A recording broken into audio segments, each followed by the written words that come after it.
All right, I'll go ahead and explain this while it's draining. This is the fuel cell I built for metallic waste.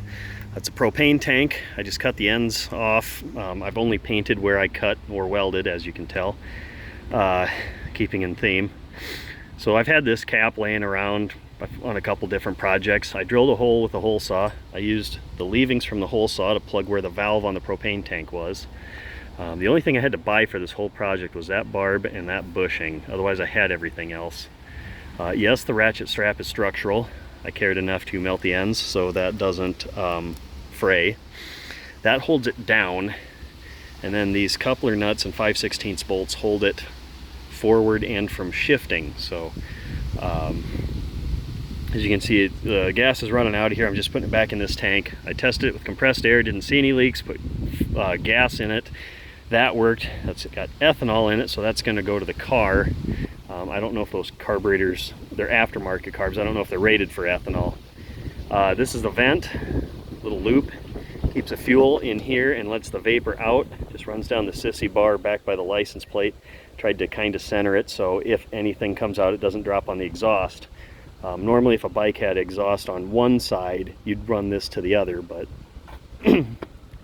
anyway, excuse me. On the bottom here, I've got my fuel valve off, obviously, on there. I've got a filter for it because this can directly feed the carburetors. It's not feeding the main tank and then the carburetors. I wanted a filter in there.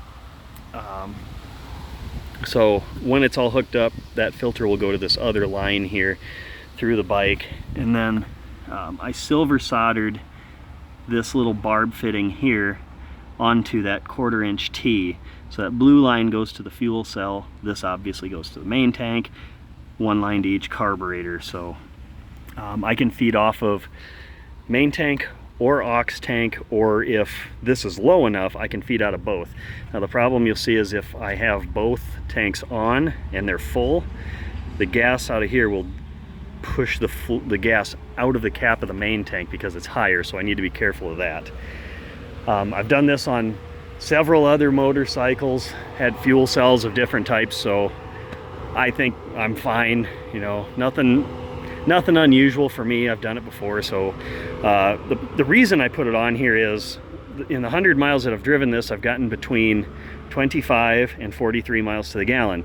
Now when you don't have a fuel gauge and you're just trying to remember how many gallons this tank is and mileage and do math in your head while you got 2 kids in the sidecar and then you run out of gas. So I basically doubled my range. I don't have to worry about gas now. So it's the reason I did it. That's how I did it.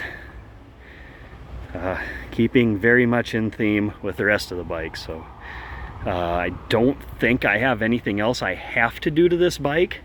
I wired up the 12-volt plug just so I have somewhere to charge my phone. Otherwise, I mean, yes, I could work on this till the end of time, but I'm pretty sure it's done. It's running well enough.